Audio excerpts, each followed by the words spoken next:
I changed my screensaver on my phone, and this is what my screensaver is now. It's just me. And so this is what I look like now. And I've been scrolling through my before shot here. It's right, I moved the week before. I talk about head hunger. Head hunger is something that I really struggle with. I still don't really know what it's like per se to be hungry. I'm not sitting there thinking, oh my gosh, I could eat a horse or anything like that. And hungry, like I feel I have a sense of emptiness. That's the best way for me to describe it. I have this intense sense of emptiness that overwhelms me. I'm not hungry. I just need to be filled with something, preferably food. Merry Christmas. It is around, okay, it's not around, it's 12:20 here in the wonderful, bright and sunny Fort Lauderdale. And I've been up for maybe 2 hours or so. I think 2 hours. My dad woke me up thinking that I would be up earlier. But good news is he booked my ticket to go to New York in January, so that's why he woke me up. And the fro is out. It's going to be washed and it's going to calm down a little bit. But I just wanted to check in really quickly to see how everyone is doing, what's poppin', what's going on, and mostly just to say Merry, Merry, Merry Christmas. I've hit a... So it's the day after Christmas, and I'm actually getting ready to start doing some work. And before I do that, I wanted to take my makeup off. And as I was standing, see the highlight? Woo. But as I was getting ready to do the first layer of makeup takedown, I started thinking about just some honest truths, some dirty truths, and they're my truths. They're not necessarily anyone else's. They might be. There's someone out there might actually share these beliefs, but you know, they're just some truths that I have to deal with. And there were some that I was discussing with my mom, and I'm self-pay, as I've stated in other videos before, but my self-pay is actually through my mother. My mother paid for my surgery for me.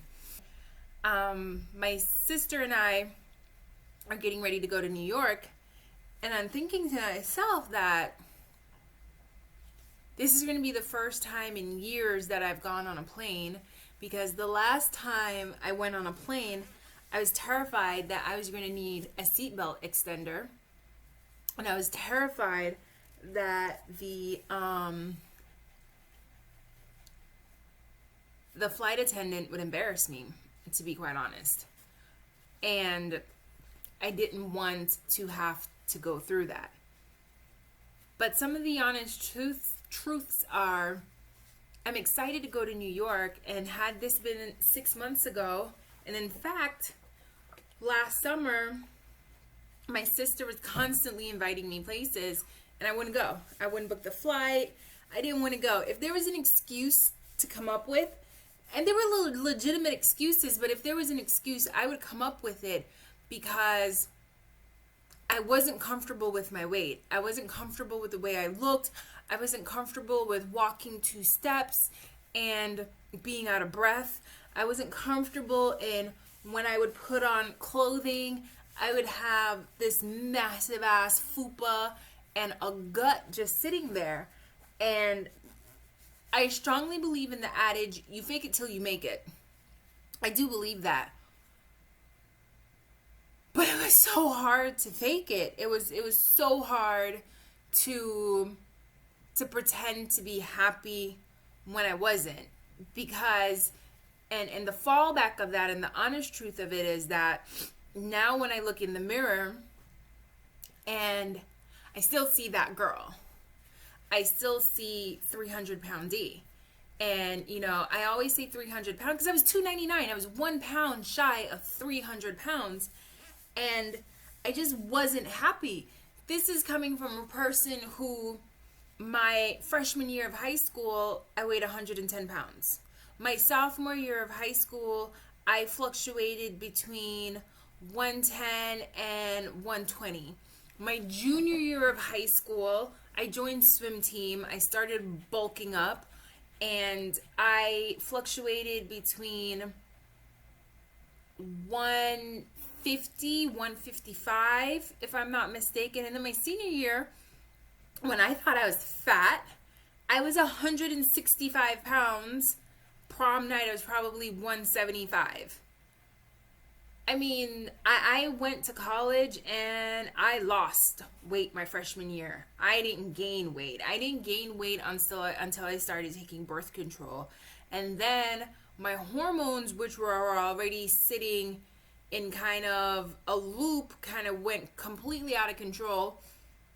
And I got severely depressed because I didn't realize how much of my self-identity was tied into being this fit, healthy, slim person. You know what I mean? And so in order to combat that, and in order to be now like this confident fat girl, I feel like I overcompensated. And I went above and beyond to prove that I was okay being fat. And the truth was, I wasn't okay being fat. I tried to be happy. And this is another thing. And it was for me. I could still things, and the weight played a role in it, but there were some other relationship issues that played roles in it. Knowing that I still had male suitors, I comforted myself in knowing that other people still found me attractive. You know what I mean? I would always hear that you're fat but you're pretty, you're fat but you're smart, you're fat but you're cute, you're fat but there was always a but that was placed in there. Or you would go to XYZ place if only you would lose weight. You'd be more successful if only you'd lose weight. Your boyfriend would, a lot of things were tied into my weight. And I think that's what I'm struggling with right now. And that's the mental portion of it that I'm struggling with. And as a throwback and a drawback to dealing with that, my overcompensation was to make sure that I did well at work. So I became a workaholic. I threw myself into my job 100%. And that's a side effect that I'm still having to deal with, because right now I need to meet with my therapist. I need to meet with my surgeon. I need to do these things. But I've always prioritized work to be number one, and think that, you've made this massive life change.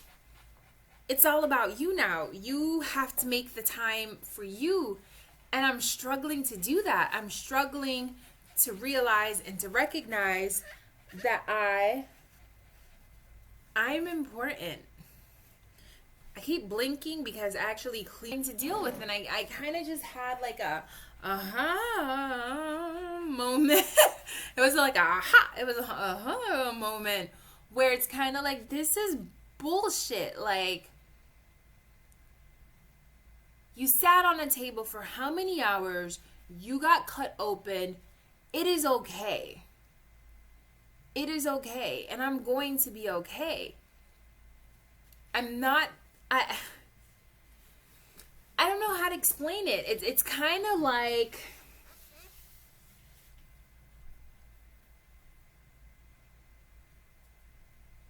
I'm getting the old me back, if that makes any sense. Like, I wasn't fat my entire life.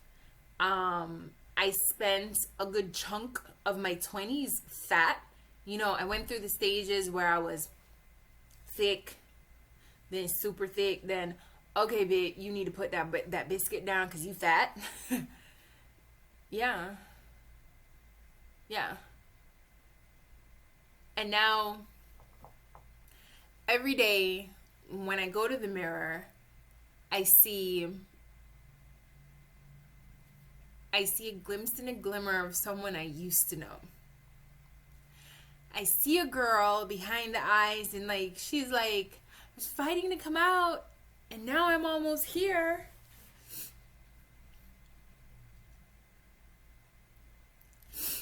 You know, my boyfriend said to me the other day, he's like, you're not as condescending as you used to be.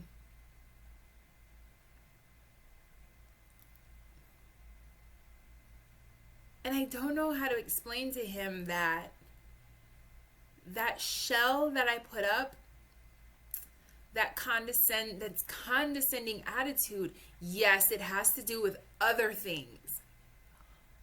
But when you're fat, and I'm pretty sure girls who are like really skinny have to go through the same thing as well, because people pick on you. People pick on you whether if you're the fat chick or you're the super skinny chick, like people fuck with you. And it's kind of like, why? And so you build this shell, you know, with fat people usually, you know, the joke is like, oh, they're that's the joke, they're funny. I wasn't fat and fucking funny. I'm a bitch.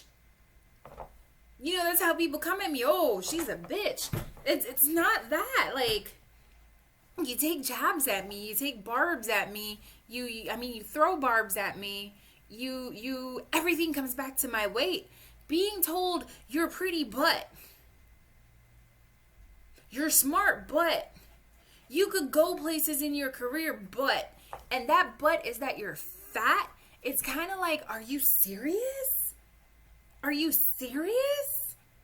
If it's not one thing, it's another. And I don't want to hear you tell me that because I'm fat, I'm not going to be successful.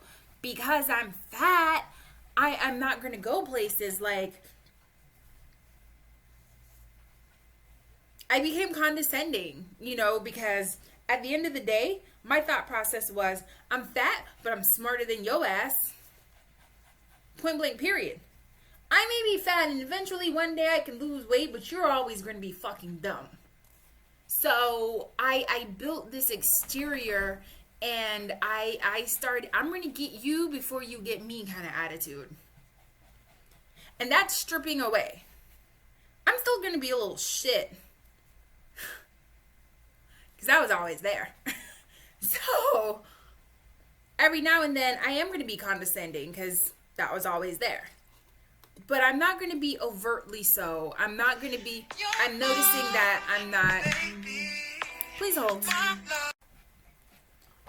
Okay, so, you know, like I was saying, those are, that's one of my truths. Like, I tried to be the proud, body positive fat girl and all of that, but it just wasn't me because I wasn't fat my entire, I don't know. I think part of it has to do with the fact that I wasn't fat my entire life. I was used to either being athletic or slim.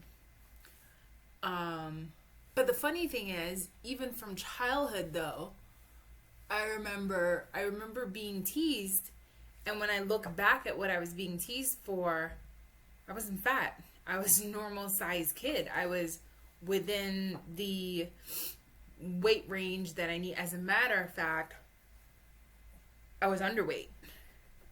So, and it wasn't other kids picking on me. It was not other kids picking on me. It was adults within my family that would say things. So I have a very tenuous relationship with my body image, and a direct side effect of that is my attitude and how I deal with other people. You know what I mean? But as the weight sheds, you're forced to deal with that bullshit. You're forced to deal with everything that you're going through. You're forced to deal with and think about, did I react this way to something because I was protecting myself, because I was making an attempt at getting them before they got me? Was this a way of me shutting myself down completely so that no one could break me down completely? So these were some of the things that, I was going through. And, I don't know. This was all just triggered by the statement that my boyfriend made because, I'd probably never really admit this to him. He was right. He was right. I'm not as sharp-edged as I used to be because I'm not as sharp-edged as I can be. I'm not going to say as I used to be because I'm still my wit is still very sharp. My tongue is still very sharp. I can still be very sarcastic. I can still be very condescending. I could still make you feel as if you no longer want to be here with just a look. But why? Why do that to people? Like, I don't like when people are talking down to me. I don't like when people say things bad to me. I don't like when people treat me as less than, not as important. So even though it's a defense mechanism, it's a crappy defense mechanism. You know what I mean? Like, shake that shit off and keep going. And that's the person I'm evolving into. I'm evolving into that person who shakes it off. And that's a direct side effect of the weight loss. So a direct side effect of the weight gain was that I had to build these walls. Protect yourself at all costs. I still believe I should protect myself, but not at the cost of damaging other people. That's not what I'm here for. That's not what I'm here for at all. I am not here to bring other people down, to cut other people down. My job is to uplift. And how I know that that's changing, like, I'll say something, I'll be in the middle of having a heated conversation with someone, and I'll just say some nasty thing. And then I think to myself, that was just really dirty. And I feel like shit. And I feel worse than probably the person does. And I don't want to feel that way. And I don't want to make that person feel that way. But it's also, I'm no longer pretending. I'm no longer pretending to be happy when I'm not. And that's another thing that pisses me off. Like, it's kind of like, chill, bro. I don't have to be happy 24/7. That's why I don't like clowns. No one's happy 24/7. I can find something to be happy about every single day. Every single day I have something to be happy about. Whether it's simply the fact that I woke up. I'm happy about that. But I don't have to be smiling and giddy 24/7. I don't have to be that person. I don't have to be the person that's so super happy that it makes you feel better about yourself. Because at this point in life, we all need to do what we need to do to make ourselves feel better about ourselves. You can't expect a relationship to make you feel better about yourself. You can't expect a job to make you feel better about yourself. You can't expect family to make you feel better about yourself. You have to make you feel better about yourself. So when I look in the mirror and I still see Fat D, and I am by no means at goal weight, but I don't see the D that my mom sees, the D that my friends see, and they're like, oh my gosh, you're losing so much weight, versus when I stand in the mirror and I still see you have to get on the special roller coaster ride in the special seat, you might have to get a seat extender, you now wear a size 22 pants,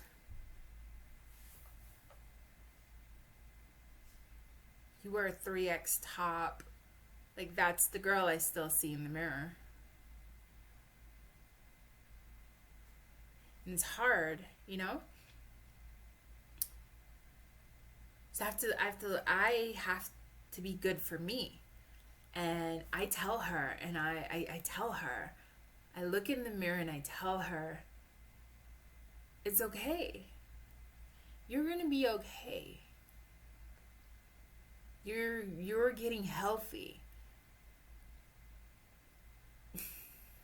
You're getting healthy. You're going to live much longer because of what you've done.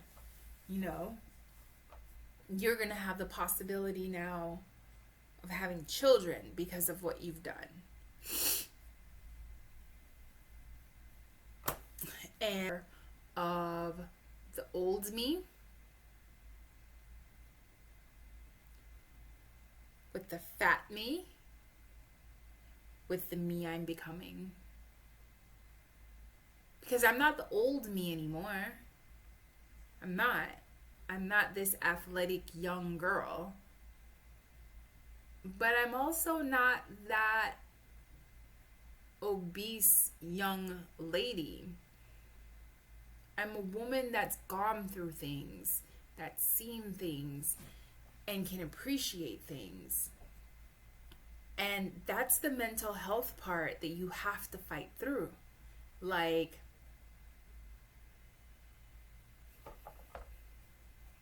I don't want you to feel sorry for me. I don't want you to feel sorry for what I'm going through. But I want you to empathize.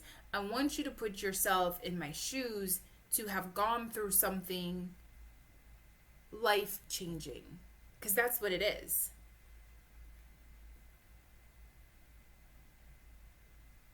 Exactly 6 months since I've had surgery. Exactly 6 months since I've had surgery. I am at 223 now. So from 299 to 223, I've lost 75 pounds. I've lost over 50% of what I need to lose in 50% of the time because I've given myself a year to lose it. So I'm on track. I'm on track, and I'm okay with that. Every day I'm learning to appreciate me more, and through my genuine appreciation for myself and my genuine love for me, my genuine love for me and who I am becoming, because of that, I don't want to hurt people. I don't want to damage people because I know what it's like to be hurt and damaged by the words that people say or do. And that's not what I want to do. I don't want to be the person that hurts other people. So that's where I'm at with that. So, I don't know. So,